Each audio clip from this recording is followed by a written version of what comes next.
Bonjour à tous. Alors, on se retrouve aujourd'hui pour une nouvelle vidéo dans laquelle je vais vous parler un petit peu plus de cette encre Colorex de PBO.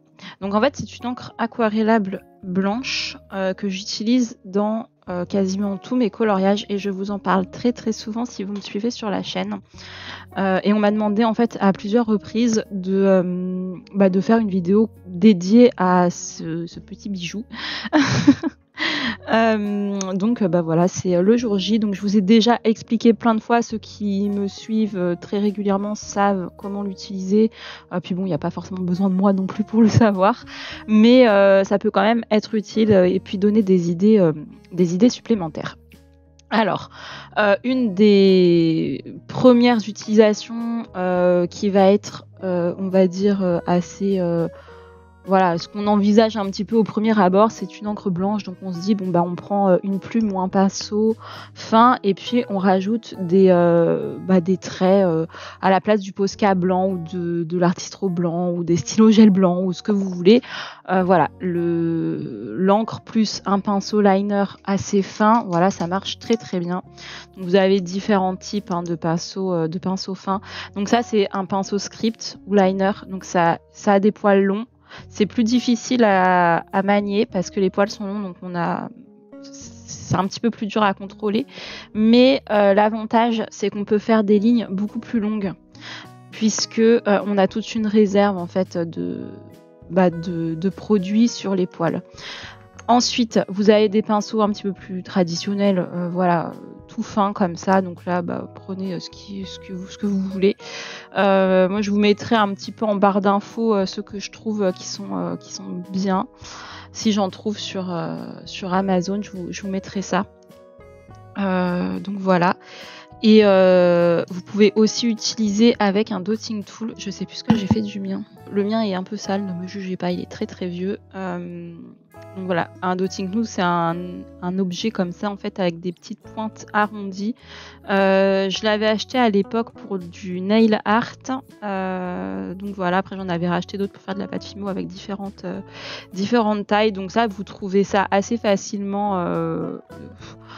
Ouais, souvent c'est pour le nail art, il y en a vraiment, c'est assez facile d'accès. Donc ça pour ajouter des petits points. Si vous n'en avez pas et que vous n'avez pas envie d'investir, vous pouvez très bien utiliser un cure-dent, une barrette.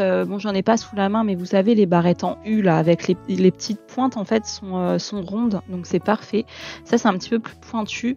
Ou sinon carrément, vous pouvez très bien prendre l'arrière d'un pinceau que vous venez tremper et tapoter. Ça fonctionne aussi. De toute façon, on fera les tests par la suite.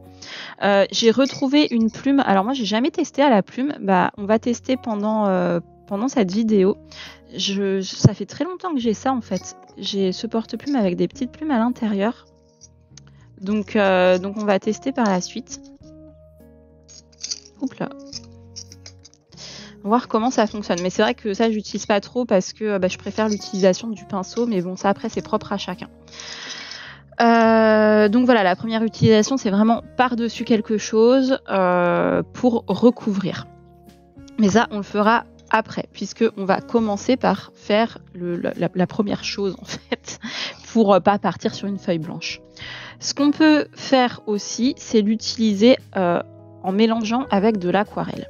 Donc là, l'avantage, c'est que vous pouvez faire vraiment des couleurs pastel, des couleurs qui seront plus opaques. Alors c'est vrai que on va dire les traditionnels de l'aquarelle vont dire ah sacrilège, on rend pas une aquarelle opaque, et je le comprends tout à fait. Voilà, chacun sa vision des choses, mais il arrive qu'on puisse avoir besoin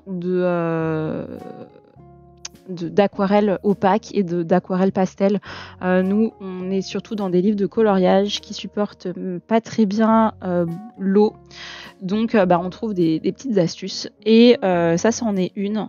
Plutôt que d'investir des fois dans des palettes pastel, spécialisées pastel, qui en général coûtent plutôt cher. Ça, c'est une astuce vraiment très économique parce que en gros, le pot de Colorex blanche comme ça, il est aux alentours de 5-6 €, quoi. et il y a de quoi faire. Franchement, il y a de quoi faire. Souvent, ils sont en promo à Cultura avec d'autres encres Colorex, de acheter un offert, un truc comme ça. Et il y a de la Colorex argentée, de la Colorex dorée aussi, puis plein d'autres couleurs. Moi, j'utilise que la blanche et les dorées argentées. J'essaie de chercher, voilà, 45 ml, donc il y a quand même de quoi faire. Vous voyez, par rapport à la taille de ma main, c'est quand même un pot assez conséquent. Donc je vais vous montrer ça parce que là j'arrête pas de parler. Vous voyez que j'utilise assez souvent, j'en ai souvent. Alors là en fait j'ai lavé ma palette, mais là j'évite de gratter parce qu'en fait ça se réactive très bien et ça évite de perdre le produit. Mais là je vais en mettre à côté pour fabriquer une encre, une aquarelle pastel. Donc on se met une petite goutte, ça sert à rien d'en mettre beaucoup.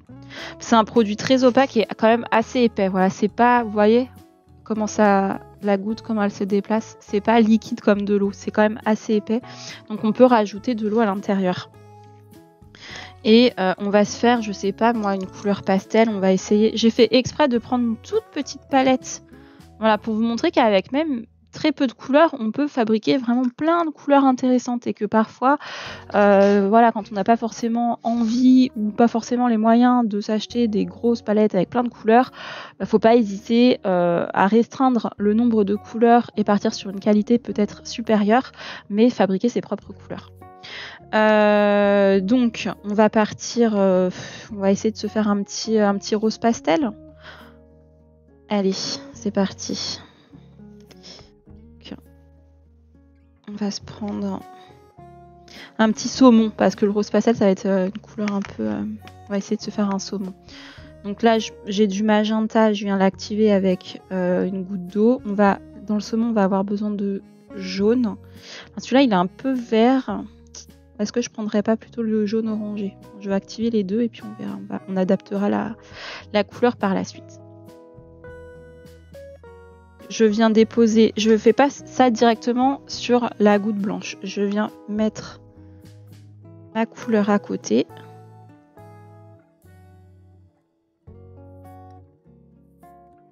Hop, donc avec l'encre blanche forcément ça va devenir pastel, hein, donc n'hésite pas à mettre de la couleur en fonction de la dose qu'on veut. Voilà, bon là j'en ai assez parce que je veux pas faire, c'est juste un test. Hein. Je rince bien mon pinceau. Je viens prendre un petit peu de jaune. Un peu plus.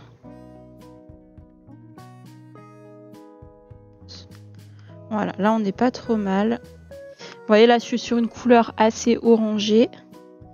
Je vais venir prendre une petite goutte et venir mélanger comme ça. Là on est sur une couleur un petit peu ocre. C'est pas exactement ce que je voulais. Je voulais quelque chose d'un petit peu plus rosé, donc c'est pas grave. On va remettre un petit peu de rouge. Ouais, et je mets l'encre blanche en fonction du pastel que je veux, quoi. Et vous voyez, ça marche très très bien. Ça nous permet vraiment d'avoir... Là, on a une jolie couleur peau quand même. Hein. Ça peut être pas mal, ça. Bon, c'est pas ce que je voulais à la base, donc je vais quand même continuer à travailler ma couleur pour avoir ce que je voulais de base quand même. C'est le but. Se remettre un peu de rouge. Voilà, je voulais quelque chose comme ça, de plus rosé. Donc c'est que j'avais mis un petit peu trop de jaune. On peut en mettre encore un peu.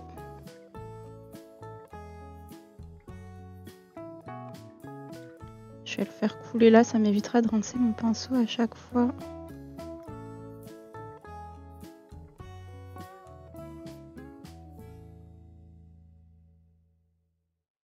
Je pense qu'on va être bien. Ouais, donc là, on est bien, on est dans ce que je voulais, une couleur un petit peu plus rose pastel.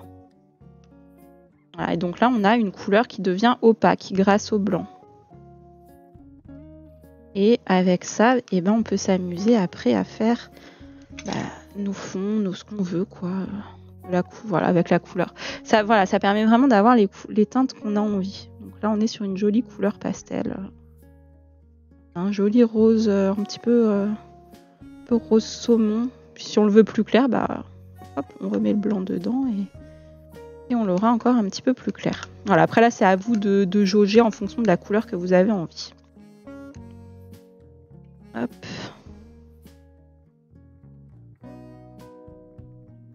Voilà. Donc ça, ça peut être utile voilà, pour avoir les couleurs qu'on veut. Ensuite, ce que l'on peut faire aussi, c'est par exemple essayer de se faire un fond un petit peu, on va le faire à côté, un petit peu, vous savez, un peu de galaxie. On va essayer de se faire ça, un fond un petit peu galaxie avec une traînée un peu blanche dans le fond.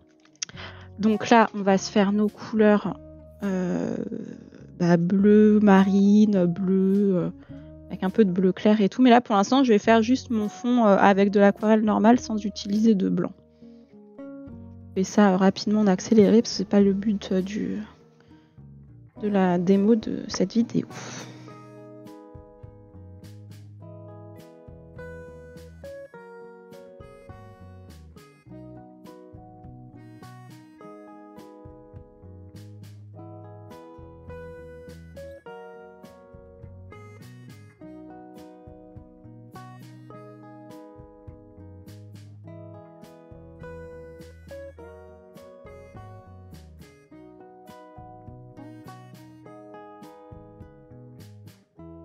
Alors voilà, une fois sec, enfin presque sec, j'ai un petit morceau là qui veut pas sécher, mais j'ai pas le temps d'attendre 1000 ans, donc je vous reprends tout de suite. J'aurais dû le faire un peu plus grand là, je sais pas, j'ai fait vraiment kiki mon fond galaxie, donc c'est un timbre galaxie, ce qui est bête puisque en fait, vu ce qu'on va essayer par la suite, c'est un peu dommage, mais bon tant pis.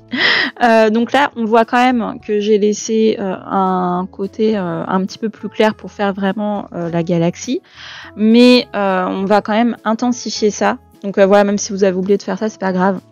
Donc on va se prendre une petite goutte encore de Colorex blanche, parce que c'est quand même le but de la vidéo. Et voilà, j'en ai vraiment pas besoin de beaucoup, donc j'ai mis une vraiment toute petite goutte. Là par contre, on va devoir la diluer avec de l'eau. Je vais prendre un pinceau un peu plus fin que celui que j'utilisais, puisque j'ai un petit fond Galaxy. C'est un bébé fond. Et donc, je viens comme ça le diluer. Parce qu'il ne faut pas que ce soit trop blanc, parce qu'il faut que ça reste un peu transparent. Enfin, je vais vous montrer. Et là, on vient le mettre comme ça, et on peut le tapoter légèrement, et ça va en fait venir éclaircir. Donc ça peut être utile, voilà, si on a un peu oublié de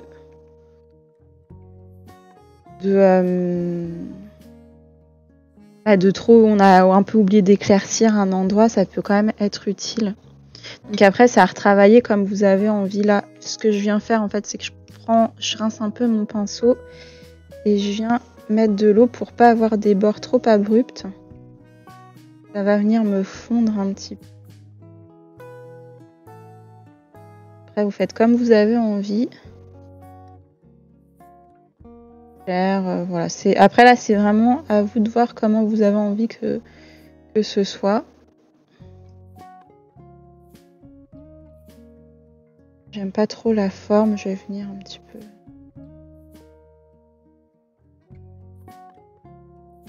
Vous voyez rien avec les reflets de la lumière, c'est un peu galère. Vous voyez au moins ce que je fais.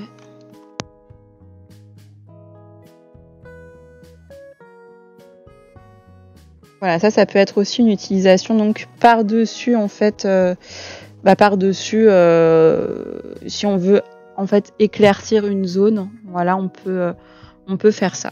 Donc après, là, on va essayer de faire nos petites étoiles. Donc on va essayer avec le cure-dent.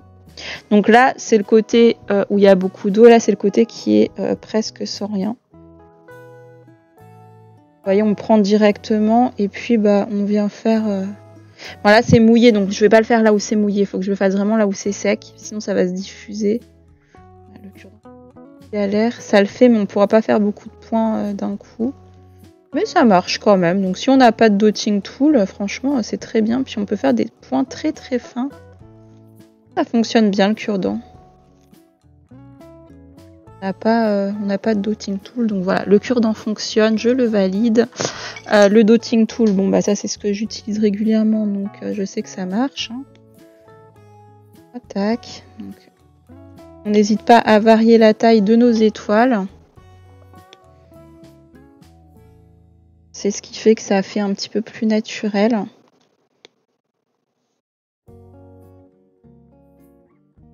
Ça commence à sécher vers le centre, donc je vais pouvoir en mettre ici. Donc le dotting tool, bon bah ça je savais que ça fonctionnait. On peut utiliser, on va essayer la plume, tiens. On va essayer la plume. Alors, c'est de prendre une plume assez fine. C'est des plumes à calligraphie, donc elles ont quand même un bout biseauté. Je vais essayer de prendre la plus fine que j'ai, c'est celle-ci. Donc je pense que pour les ronds, ça va pas être bien, ce sera plus pour le line, ça en vrai. Ça fait des années que je les ai pas utilisées, j'espère que c'est encore bon. Ça va pas périmer, hein, cette chose-là, mais... Attends, je vais rincer la plume parce que j'ai l'impression qu'il y a encore de l'encre dessus. Donc là, est-ce que... Là, en fait, il faudrait en mettre plus. Là, je suis vraiment pas sûre. Là, c'est vraiment le test. Hein. Okay, bon, bah, pour les points, ça marche. Et est-ce que si je veux écrire quelque chose... Ouais, en fait, pour faire du line sur la plume, il va falloir vraiment tremper. Parce que les plumes, en fait, elles ont un creux là. Et c'est un réservoir d'encre. Donc, il faut vraiment venir tremper la plume. Mais le truc, c'est que est-ce que ça va pas être trop épais comme encre ça? Je l'ai trempé, on va voir. C'est vraiment un test. Hein. À mon avis, il vaut mieux se faire un petit pot avec, en la diluant un petit peu dans l'eau, pas trop, mais un petit peu parce que c'est quand même une encre épaisse. Voyons voir. Bon, j'en ai sûrement trop mis.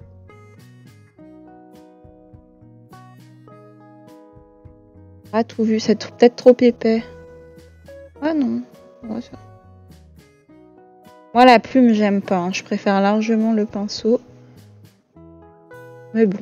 Ça fonctionne quand même. Je pense qu'il faut juste trouver le bon dosage.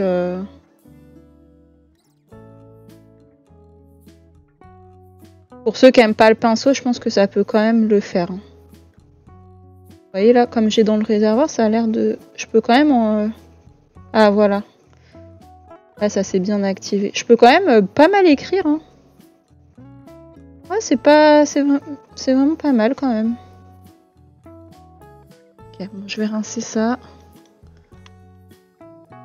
Ça fonctionne. Franchement, ça fonctionne la plume. Je pense qu'il faut vraiment juste bien tremper sa plume pour vraiment pouvoir écrire longtemps et écrire ou faire recouvrir nos lignes. Et donc, dernier truc, c'est avec un pinceau très fin. Et là, donc, on peut recouvrir des lignes. On peut aussi faire des petites étoiles, voilà, en petite croix, des petits points, des lignes pour recouvrir les lignes, voilà, dans les livres de coloriage. Là, vraiment, vous faites ce que vous voulez. Vous pouvez faire un petit effet poil aussi. Donc là, il va falloir juste repasser comme ça. Je vais vous mettre encore un peu plus près. Voilà, donc pour un petit effet poil, voilà, on vient prendre l'encre un petit peu diluée, puis venir faire comme ça plein de petits traits en soulevant le pinceau. Donc là, faut s'entraîner à utiliser le pinceau. Mais en gros, le geste, c'est appuyer et soulever pour avoir un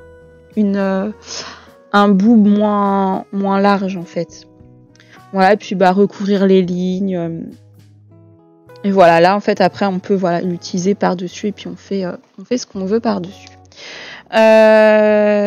Donc voilà, alors je vous ai parlé de l'utilisation en couleur pastel, l'utilisation par-dessus mais en zone pour blanchir un endroit. Il y a comme ça.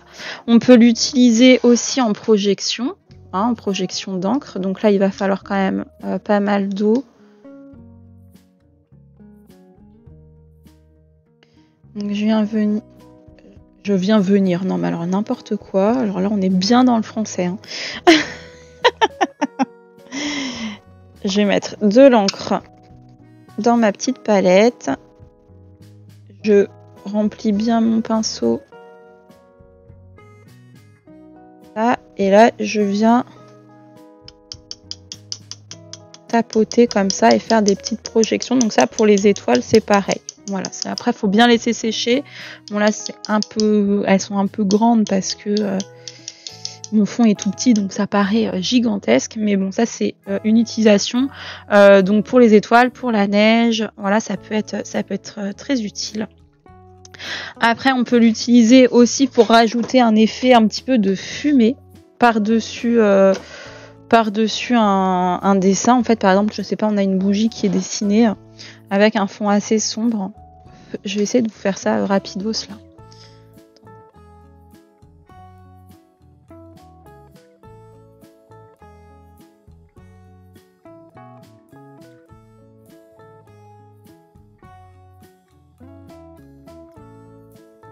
Donc admettons, on a voilà un colo avec une bougie comme ça. Et on a envie de se faire la fumée de la bougie. Et bien là, on va prendre le pinceau liner assez long comme ça. Le tremper dans l'encre qui est diluée avec un petit peu d'eau. Et on peut venir comme ça faire les fumées comme ça, voilà. Si c'est trop blanc, vous trouvez, on peut venir un petit peu les étaler au doigt, rajouter, voilà, là on fait un peu la fumée comme on veut. Voilà, un petit effet fumée très magnifique, comme vous voyez. Je rigole. Voilà, après c'est à vous d'imaginer par-dessus, voilà, si on prend notre doigt, on tapote, ça peut nous faire un petit effet de nuage aussi. Voilà, en tapotant comme ça. C'est quand même un petit effet un peu vaporeux de brume, en fait, tapoter au doigt comme ça. Après, on peut laisser sécher, en remettre un peu plus. Et si on met moins d'eau, pareil, ce sera plus blanc. Si on tapote moins. Après, faut s'amuser. Voir comment vous voulez le truc, quoi. Non, mais moi, j'en ai marre. Hein. Vraiment, attendez. Parce que je l'ai déjà dit ça une fois dans une vidéo. Mais genre, mes empreintes digitales, elles sont trop flagrantes. À chaque fois que je fais des trucs comme ça, je sais pas pour vous, mais je sais pas si elles sont trop creuses, les miennes. Mais genre, on voit que ça, quoi. S'il y a un enquêteur qui passe par là, il va dire je reconnais cette empreinte digitale.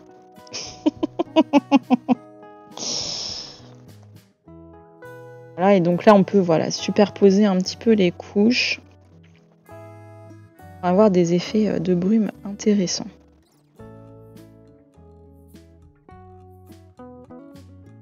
Voilà, on s'amuse, on peut tapoter comme ça pour donner des effets. Bon, là, on verra plus notre bougie. Là, il y a vraiment trop de fumée. Là, la bougie, elle s'est noyée.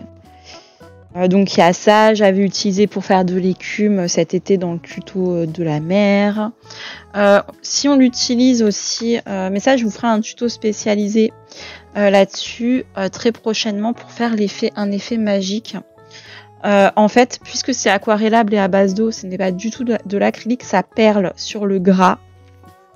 Et c'est ce que j'avais utilisé pour faire un effet magique. Mais ça, je vous en parlerai dans une prochaine vidéo qui va venir très rapidement.